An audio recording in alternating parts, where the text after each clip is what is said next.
बिस्मिल्लाहिर्रहमानिर्रहीम। अस्सलाम वालेकुम नाज़रीन, इरफान हाशमी आपको प्रोग्राम दो टोक में खुश आमदीद कहता हूँ और हमारे साथ मौजूद हैं इब्राहिम राय साहब। राय साहब, अस्सलाम वालेकुम। वालेकुम अस्सलाम। राय साहब, आज दो खबरें हैं मेरे पास जिस पर हम तफसील से बात करेंगे। पहली खबर, आज पीडीएम का जो ऐलान किया गया है कि मुल्कगीर एहतजाज होगा, धरना होगा और अब एक ऐसी सिचुएशन दोबारा से क्रिएट करने की मुल्क के अंदर कोशिश की जा रही है क्योंकि महंगाई की इस वक्त सूरत हाल है और पूरे मुल्क के अंदर एक लहर हमें नज़र आ रही है। हुकूमत की तरफ से भी बयान हम सुन रहे हैं और ऑब्वियसली अपोजिशन को कुछ ना कुछ ऐसा ज़रूर चाहिए था जिसके ऊपर सियासत की जा सके।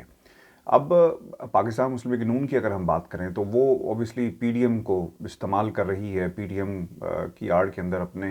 जो मकासद हैं उसे हासिल करना चाहती है। पाकिस्तान तहरीक इंसाफ की हुकूमत के ख़िलाफ़ एक हमें महाज नज़र आता है और इंटरेस्टिंग बात यह है कि ये महाज पार्लियामेंट के अंदर होना चाहिए था, लेकिन गैर पार्लिमानी क़ुव्वतें जिसमें फजल रहमान साहब हैं, उनका पार्लियामेंट से कोई ताल्लुक़ नहीं है, मरीम नवाज़ का कोई ताल्लुक़ नहीं है, लेकिन इसके बावजूद हमें वो नज़र आती हैं। हमने अभी एक एपिसोड देखी रहा है साहब। वो एपिसोड ये थी कि DGISI की तकर्री का मामला था और इस तकर्री के मामले को पोलिटिसाइज़ किया गया और लोगों ने अपने मतलब निकाले, खुसूसन अपोजिशन की जमातों ने अपने मतलब निकाले और आज कराची में भी जलसा हुआ, वो भी आपने देखा। तो सब लोगों ने महंगाई को बुनियाद बनाकर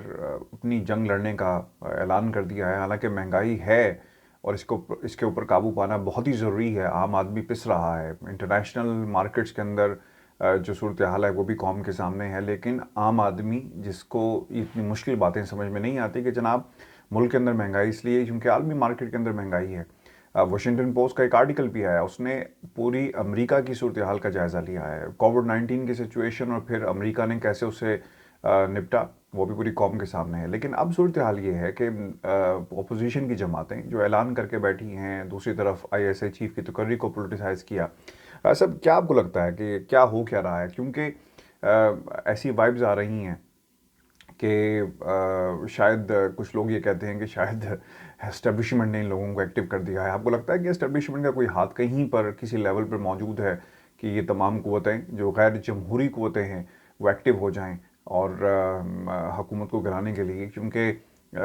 तकर्री का मामला तो बिल्कुल ठीक है, एक अपनी जगह पे मौजूद है, लेकिन अब वो ख़त्म हो गया है। ऐसे मज़ीद पोलिटिसाइज़ किया जा रहा है और एक ख़ास पैगाम दिया जा रहा है इन जमातों की तरफ से। देखिए आशफी साहब, ये जो पीडीएम है ये पुरानी तनख्वाह पर काम करेगी और इस वजह से पुरानी तनख्वाह पर काम करेगी कि मेरे पास इस पूरी सूरत हाल के मुतल्लिक एक अंदरूनी खबर है। वो अंदरूनी खबर अपने जो व्यूअर्स हैं उनसे शेयर करते हैं और उसके बाद उनको पता चलेगा कि मैं ये अल्फाज क्यों इस्तेमाल कर रहा हूँ कि पीडीएम को बिल आखिर पुरानी तनख्वाह पर ही काम करना पड़ेगा। अब पीडीएम की जानिब से एक ऐसी सूरत हाल में जब इन्होंने देखा कि जी। DGISI की तैनाती के हवाले से एक ख़ास किस्म की सूरत हाल पैदा हुई है और उन्होंने ये गुमान किया और कुछ हल्के चूंकि इस तरह की इतलात फैला रहे थे, इस तरह की अफवाहें फैला रहे थे कि army chief general Qamar Javed Bajwa और वज़ीर-ए-आज़म इमरान खान के दरमियान जो इख्तलाफात हैं वो ज़्यादा शिद्दत अख्तियार कर गए हैं। फिर इस तरह की इतलात भी फैला रहे थे कि जो 3 नामों की समरी भेजी गई GHQ से वज़ीर-ए-आज़म ऑफिस, उन 3 नामों में से भी कोई प्राइम मिनिस्टर इमरान खान ने एतराज़ात उठा दिए। फिर एक इंटरव्यूज़ वाला मामला सामने आ गया। तो इस पूरी सूरत हाल में पीडीएम ने ये कोशिश की कि किसी तरीके से अब हम जनरल बाजवा की खुशामद करें, फ़ौज की खुशामद करें और ये तासुर दें कि हम इस पूरी सूरत हाल में जनरल बाजवा के साथ खड़े हैं और वज़ीर-ए-आज़म इमरान खान ने फ़ौज के साथ बड़ी ज़्यादती कर दी, बड़ा ही उनका जो वक़ार था मजरूह कर दिया और अब हम बतौर अपोजिशन जो हमारा पाक फ़ौज का इदारा है, हम उसके साथ खड़े होंगे। अब इसी एक्साइटमेंट में पीडीएम ने ऐलान कर दिया कि हम महंगाई के ख़िलाफ़ तहरीक चलाएंगे। असल में ये जो महंगाई के ख़िलाफ़ तहरीक का इनका एक बहाना है, इसके पीछे मकासद तो सियासी हैं क्योंकि इससे पहले 3.5 साल में एक मरतबा भी ऐसा नहीं हुआ कि कोई एक जलसा, एक कॉर्नर मीटिंग, हत्ता कि आप कह सकते हैं कि कोई ख़ास किस्म का स्टेटमेंट भी कभी भी उन्होंने किसी अवामी इशू पर या महंगाई जैसे इशू पर नहीं दिया था और उनका पूरा फोकस इससे पहले सिर्फ इस बात पर था कि किसी तरीके से मियां नवाज शरीफ के लिए, मरियम नवाज के लिए और उससे पहले जब पीपल्स पार्टी पीडीएम के साथ थी, उस प्लेटफॉर्म पर थी, तो आसिफ अली जरदारी के लिए रिलीफ हासिल कर लिया जाए उनके मुकदमात में, जिसके मुतालिक वज़ीर-ए-आज़म इमरान खान ये कहते हैं कि पूरी पीडीएम की और पूरी अपोजिशन की असल कोशिश ये थी कि उनको किसी तरीके से एनआरओ मिल जाए। अब ये जो इन्होंने तहरीक का ऐलान किया है, इस एक्साइटमेंट में और बड़े पुरजोश होकर कि हम मिलिट्री के दरमियान और सिविल हुकूमत के दरमियान ये जो कुछ हलकों ने तासुर बनाया है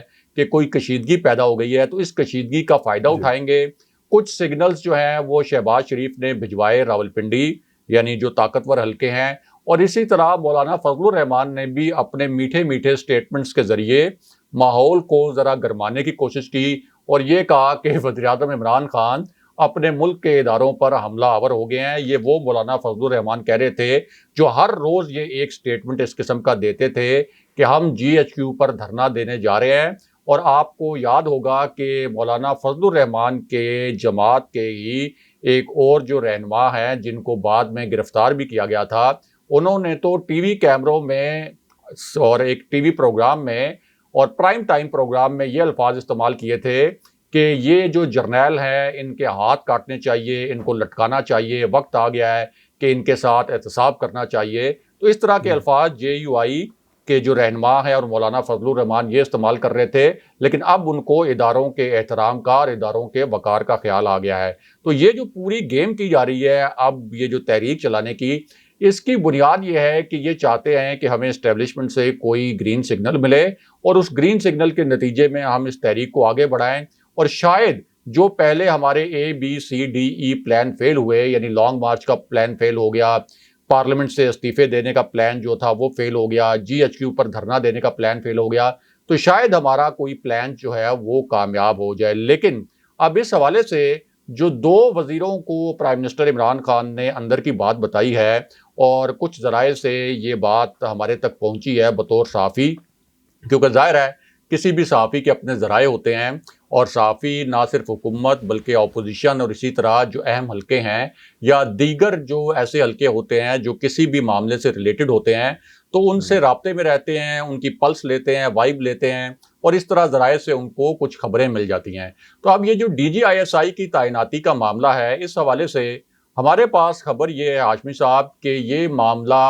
अपोजिशन की और पीडीएम की जो तवक्कुआत थी, उनके बरक्स ये सॉर्ट आउट हो गया है। जी। और मुकम्मल तौर पर जो इस वक्त सिविल हुकूमत है और जो मिलिट्री क़यादत है, उनके दरमियान इस पूरी सूरत हाल पर इत्तफ़ाक़ राय भी हो गया है। और ये जो हल निकला है, उसका एक हिस्सा ये है कि जनरल फैज़ हमीद जो DGISI इससे पहले इस ओहदे पर फाइज थे और वज़ीर-ए-आज़म इमरान खान अफ़गानिस्तान की सूरत हाल की वजह से उन्हें कुछ अरसे के लिए बरकरार रखना चाहते थे, लेकिन अब चूँकि एक कंसेंसस भी डेवलप करना था, तो प्राइम मिनिस्टर इमरान खान ने इसके ऊपर मुकम्मल ग्रीन सिग्नल दे दिया है कि वो कोर कमांडर पेशावर की पोस्ट संभालेंगे। और हमारे ज़राए ये कह रहे हैं कि इसी महीने की 25 अक्टूबर से पहले, 25 तारीख से पहले वो पेशावर कोर का चार्ज संभाल लेंगे। इसी तरह ये जो नोटिफिकेशन वाला मामला है हाशमी साहब, जिसके ऊपर बड़ा शोर मचाया गया और बाद में एक समरी का जिक्र किया गया और शहबाज शरीफ एक इजलास चेयर करते हुए अपने रहनुमाओं को ये भी कहते रहे कि आप जनरल बाजवा के हक़ में स्टेटमेंट्स जारी करें। मियां नवाज शरीफ को भी ये पैगाम पहुंचाया कि आप फ़ौज के ख़िलाफ़ किसी किस्म की आप कोई बात ना करें ताकि इस माहौल से हम फ़ायदा उठाएं। लेकिन हमारी इत्तला ये है कि ये जो नोटिफिकेशन वाला मामला है ये भी सॉर्ट आउट हो गया है और जो आने वाला बुध है, कभी इम्कान है कि आने वाले बुध को ये नोटिफिकेशन भी जारी हो जाएगा। और हमारे ज़राए का कहना है कि जो नाम पहले भेजा गया था जनरल बाजवा की जानिब से, कभी इम्कान है कि वही DGISI होंगे, यानी जनरल नदीम अंजुम। और बीच में जो इंटरव्यूज़ वाली बात हुई थी, हालांकि ये एक रूटीन का मैटर होता है कि जब भी आर्मी चीफ के लिए भी जो 5 सीनियर जनरल्स के नाम भेजे जाते हैं, तो कोई भी प्राइम मिनिस्टर उनसे मुलाकात करता है। इसी तरह DGISI के लिए भी अगर कोई पैनल आता है तो उनसे भी वज़ीर-ए-आज़म की मुलाकात होती है। ये एक रूटीन का मामला है। लेकिन अब हमारी इत्तलात ये हैं कि एक बदगुमानियों को दूर करने के लिए और इस बात का जो खदशा था कि अपोजिशन या कुछ अनासिर इस पूरे मामले को एक्सप्लॉइट कर सकते हैं, अब वो मुलाकातों का सिलसिला भी नहीं होगा जिसको इंटरव्यूज के रंग दिए जा रहे थे और ये कहा जा रहा था कि जब प्राइम मिनिस्टर इंटरव्यू करेंगे तो इसका मतलब ये होगा कि वो एक लेफ्टिनेंट जनरल का इंतखाब करेंगे और 2 का नाम रद्द कर देंगे, तो इससे आर्मी पर बड़ा बुरा इंप्रेशन बनेगा। हालांकि ये रूटीन की मुलाकातें होती हैं, लेकिन ऑपोजिशन ने और नून लीग के सोशल मीडिया ने इस किस्म का तासुर बनाया था। तो अब हमारी इत्तला ये है कि वो मुलाकातों वाला जो एक पहले था कि मुलाकातें करेंगे प्राइम मिनिस्टर, वो भी इस वजह से ख़त्म कर दिया गया है, यानी अब मुलाकातें नहीं होंगी ताकि ये जो साजिशें कर रहे हैं लोग, इनकी साजिशें कामयाब ना हों और बुध के रोज़ ये जो नोटिफिकेशन है ये जारी हो जाएगा। अब इसमें एक बहुत अहम बात यह भी है कि शहबाज शरीफ ने अब जो ताज़ा तरीन राब्ते किए थे, यानी DGISI के हवाले से जो एक सिचुएशन पैदा हुई और इस पूरी सिचुएशन में उनकी कोशिश ये थी कि एक दफ़ा उनको मौका मिल जाए और एक मरतबा दोबारा से वो इस्टेब्लिशमेंट के हलकों में पेनिट्रेट कर जाएं, बिल्कुल उसी तरह जिस तरह से इससे पहले वो चौधरी निसार अली खान के साथ मिलकर जो इनका पिछला दौर था उस वक्त वो आर्मी चीफ से मुलाकातें करते रहते थे, रात के अंधेरों में भी मुलाकातें होती थी। तो उनकी कोशिश थी कि मौजूदा सूरत हाल का फ़ायदा उठाया जाए। एक इजलास के अंदर उन्होंने जब अपने रहनुमाओं से ये बात कही भी कि हमें आर्मी के साथ खड़ा होना है और जनरल बाजवा के साथ खड़ा होना है, तो उस वक्त उनसे पूछा गया कि क्या मरीम नवाज़ ने भी इस मामले पर ग्रीन सिग्नल दिया है, क्या मियां नवाज शरीफ ने भी इस मामले पर ग्रीन सिग्नल दिया है। तो उनको बताया शहबाज शरीफ ने कि बिल्कुल मियां नवाज शरीफ और मरीम नवाज़ ने भी इस मामले पर ग्रीन सिग्नल दिया है और वो भी ये कह रहे हैं कि हमें इस मामले पर यही तासुर देना चाहिए कि हम जनरल बाजवा के साथ हैं, यानी वो जनरल बाजवा जिनके मुतल्लिक मियां नवाज शरीफ ये अल्फाज इस्तेमाल करते थे कि हम जनरल बाजवा आपका एहतसाब करेंगे, जनरल फैज़ हमीद हम आपका एहतसाब करेंगे, और इस तरह के इल्ज़ामात लगाते थे कि कोई आर्टिकल 6 अगर दोबारा नून लीग आ गई हुकूमत में तो इनके ऊपर कोई आर्टिकल 6 लगाया जाएगा। लेकिन अब ये जो डील का मामला था जो ये करने की कोशिश कर रहे थे, जिस पर मरीम नवाज़, मियां नवाज शरीफ, शहबाज शरीफ ये सब इकट्ठे हो गए, एक पेज पर हो गए, राना सनाउल्लाह, शाहिद खाकान अब्बासी, एहसन इकबाल जैसे रहनुमा जिनके मुतल्लिक ये समझा जाता था कि ये थोड़े से हार्डकोर रहनुमा हैं, ये भी एक ही पेज पर आ गए और ये फैसला किया गया कि हमने खुशामद करके चोर दरवाजे से कोई रिलीफ हासिल करना है। लेकिन अब हमारी जो ज़राए से बात हुई है उनका ये कहना है कि सवाल ही नहीं पैदा होता कि शहबाज शरीफ हो या मुस्लिम लीग नून का कोई और रहनुमा हो या PDM का कोई और जो लीडर है वो हो, कि किसी किस्म की इनके साथ डील की जाए, कोई इनको रिलीफ दिया जाए। इनके जो मामलात हैं, जो मुकदमात के हवाले से वो भी अदालतें तय करेंगी, जो उनकी सियासी तहरीकें हैं वो सियासी तरीके से हुकूमत हैंडल करेगी। इस्टेब्लिशमेंट की जानिब से इनको किसी किस्म की कोई सपोर्ट नहीं मिलेगी। और दूसरा हाशमी साहब, इसमें बहुत अहम बात यह है कि ये जो इल्ज़ामात लगाए गए हाजिर सर्विस क़यादत पर और ये जो इल्ज़ामात लगाए गए पूरी फ़ौज पर बतौर इदारा, और ये जो रियासत को अंडरमाइन करने की कोशिश की गई मियां नवाज शरीफ की जानिब से लंदन में बैठकर, तो ये सारी बातें इतनी जल्दी नहीं भूल सकती पाक फ़ौज, ना पाक फ़ौज की क़यादत और फ़ौज बतौर इदारा। ये सारे जो ज़ख्म लगाए गए हैं फ़ौज पर पिछले 1-1.5 साल में, ये कभी भी फ़ौज नहीं भूल सकती। ख़ास तौर पर एक ऐसी सूरत हाल में जब मियां नवाज शरीफ को बड़े मखसूस हालात में एक रिलीफ भी मिला और वो लंदन जाने में कामयाब हो गए, वरना तो उन्होंने जेल से नहीं निकलना था जिस तरह के उनके ऊपर मुकदमात थे। तो उसके बावजूद ज़ाहिर है पाक फ़ौज को ये एहसास है कि किस तरह से मियां नवाज शरीफ ने पाक फ़ौज के इदारे को मुतनाज़ा बनाने की कोशिश की, और ज़ाहिर है कि जब वो पाक फ़ौज को मुतनाज़ा बनाने की कोशिश करते हैं तो उसका मतलब ये होता है कि वो रियासत पाकिस्तान को भी नुकसान पहुँचा रहे हैं। और रियासत पाकिस्तान के ख़िलाफ़ भी मरीम नवाज़ और मियां नवाज शरीफ की पिछले 1.5 साल के अंदर कई तकरीरें हैं जिसके अंदर उनके बेशुमार नुकात ऐसे हैं जो कि रियासत मुखालिफ नुकात हैं। तो ये जो पूरा मामला है ये इस तरह से कभी भी नहीं हो सकता, यानी अपोजिशन की ख्वाहिशात के मुताबिक, कि वो कोई धरना लेके आएंगे, कोई लॉन्ग मार्च करेंगे, कोई एहतजाज करेंगे और फिर फ़ौज उनका साथ देगी और वज़ीर-ए-आज़म इमरान खान की कोई हुकूमत उलट जाएगी। दूसरा, वज़ीर-ए-आज़म इमरान खान के सिवा कोई ऑप्शन भी नहीं है इस वक्त मुल्क के अंदर कि कौन और हुक्मरान हो सकता है। ज़ाहिर है PTI के अंदर तो प्राइम मिनिस्टर इमरान खान के कद काट का कोई लीडर नहीं है। किसी और जमात के अंदर प्राइम मिनिस्टर इमरान खान की तरह कोई लीडर इसलिए नहीं है कि जिस तरह की प्राइम मिनिस्टर इमरान खान की एक माली साख है कि उनके ऊपर किसी किस्म का माली करप्शन का कोई दाग नहीं है, उन्होंने रियासत मुखालिफ तकरीरें नहीं की, उन्होंने पाक फ़ौज को मुतनाज़ा नहीं बनाया, और जिस तरह से पिछले 3.5 साल में उन्होंने पाक फौज के साथ मिलकर काम किया है, तो अगर आप दीगर ऑप्शंस की तरफ नज़र दौड़ाएं तो आपको लगता है कि कोई ऐसा ऑप्शन मौजूद नहीं है कि जो प्राइम मिनिस्टर इमरान खान को रिप्लेस कर सके। क्या इस्टेब्लिशमेंट ये चाहेगी कि आसिफ अली जरदारी दोबारा इस मुल्क पर मुसल्लत हो जाएं और लूट मार का एक नया बाजार गर्म हो जाए? क्या इस्टेब्लिशमेंट ये चाहेगी कि बिलावल भुट्टो इस मुल्क के ऊपर मुसल्लत हो जाएं, जिन्होंने सिंध में करप्शन के नए रिकॉर्ड तोड़े जिनकी पार्टी ने? या इस्टेब्लिशमेंट ये चाहेगी कि मरियम नवाज और मियां नवाज शरीफ की पार्टी इस मुल्क पर दोबारा मुसल्लत हो जाए, जिन्होंने ना सिर्फ फौज को निशाना बनाया बल्कि रियासत को भी निशाना बनाया? और एक और अहम चीज़ हाशमी साहब इसमें यह भी है कि जो मरियम नवाज की पॉलिसी है कि जनरल फैज़ हमीद को सिंगल आउट किया जाए और सिर्फ जनरल फैज़ हमीद पर तनकीद की जाए, और उसका एक मुमकिन रीज़न ये भी है कि पोटेंशली ज़ाहिर है कि जनरल फैज़ हमीद अब कोर कमांड करेंगे, तो पोटेंशली वो जो 4 आपके मोस्ट सीनियर जनरल्स होंगे आर्मी चीफ के लिए नवंबर 2022 में, तो उन 4 जनरल्स में भी शामिल हो जाएंगे। तो पोटेंशली उनका रास्ता रोकने के लिए एक उनको खदशा है कि कहीं ये आर्मी चीफ ना बन जाएं। तो उनका रास्ता रोकने के लिए जो ये तकरीरें की जा रही हैं जनरल फैज़ हमीद के, तो इस पर कोई बाकी जो पाक फौज है वो खुश नहीं होगी, क्योंकि वो उनको फैज़ हमीद के तौर पर नहीं देखती ना।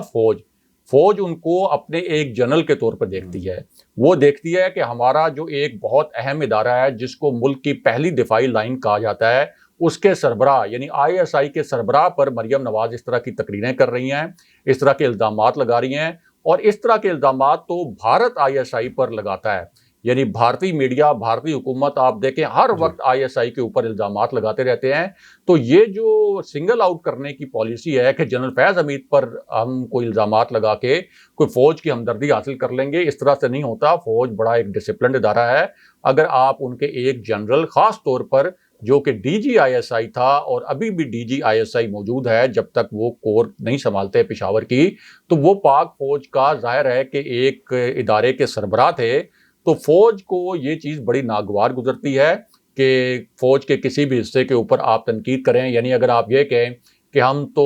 बराह रास्त पाक आर्मी पर नहीं मिलिट्री इंटेलिजेंस पर तनकीद कर रहे हैं, तो ये कोई बात नहीं है। ज़ाहिर है कि वो फौज का हिस्सा है ना, तो इस वजह से ये जो पॉलिसी है मरियम नवाज की, ये भी बैकफायर कर जाएगी। और हमारे जो ज़राए हैं वो ये कह रहे हैं कि जनरल बाजवा को इस मामले पर एतमाद में ले लिया गया है, बुध को ये नोटिफिकेशन जारी हो जाएगा। बिल्कुल मामूल के तहत जिस तरह से पहले सिविल मिलिट्री ताल्लुकात थे, ये ताल्लुकात उसी तरह चलेंगे। 2023 के इलेक्शन तक इस जो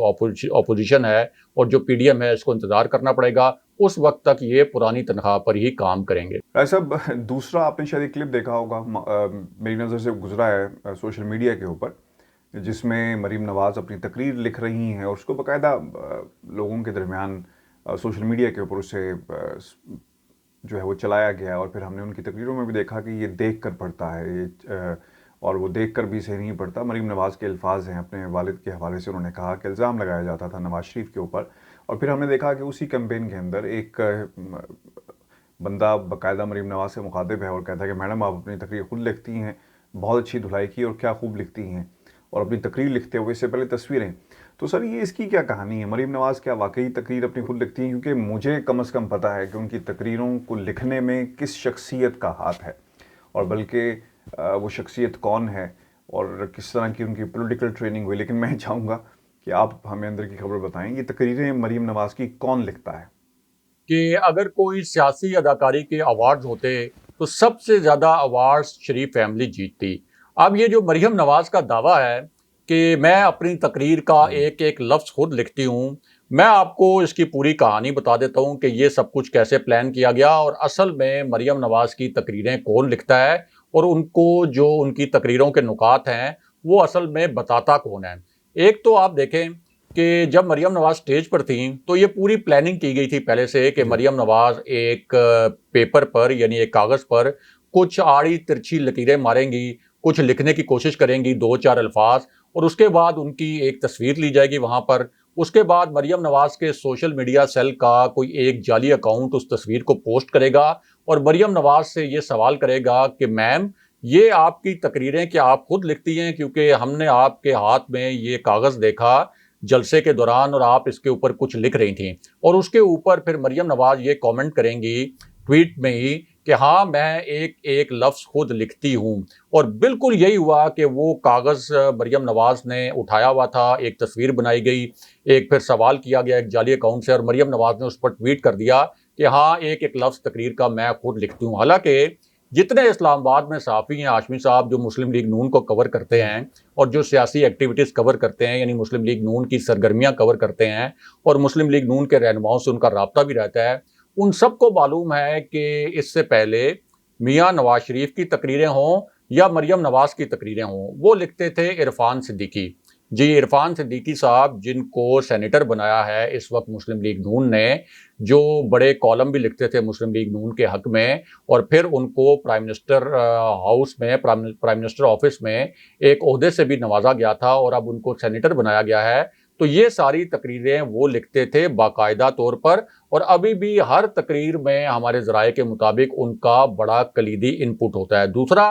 ये जो फ़ौज मुखालिफ नुकात होते हैं, ये सारे नुकात तो लिखते हैं और जो गाइड करते हैं, ये लिखते और गाइड करते हैं परवेज़ रशीद कि आपने ये नुकात लिखने हैं और बाकायदा एक तकरीर नवीस होता है, जो तकरीर लिखता है। इरफ़ान सिद्दीकी साहब कभी-कभी बराह रास्त पूरी तकरीर लिख के भेज देते हैं और परवेज़ रशीद उसके अंदर कुछ नुकात ऐड करते हैं और जिस दिन इरफ़ान सिद्दीकी तकरीर ना लिख सकें, तो एक तकरीर नवीस के ज़रिए उसकी पूरी तरतीब लगाई जाती है। तो मरियम नवाज़ का ये जो क्लेम है कि मैं ये सारी तकरीरें खुद लिखती हूँ और एक-एक लफ्ज़ खुद लिखती हूँ, ये मुकम्मल तौर पर बेबुनियाद और झूठा है और खुद मुस्लिम लीग नून के लोगों जी। को पता है कि सवाल ही नहीं पैदा होता कि मरियम नवाज़ अपनी तकरीरें खुद लिख सकें। ये पहले से एक तकरीर लिखी जाती है, उसको वो रिहर्स करती हैं, यानी उसकी रिहर्सल करती रहती हैं जलसे में जाने से पहले और फिर वहाँ वो पेपर सामने रखकर उसको पढ़ती रहती हैं। तो ये जो पूरा तस्वीर वाली आपने बात पूछी थी, तो ये तस्वीर वाला पूरा एक एक आप ये कह लें कि प्लॉट था और पूरी प्लानिंग के साथ ये सवाल करवाया गया जिसका मरियम नवाज़ ने जवाब दिया।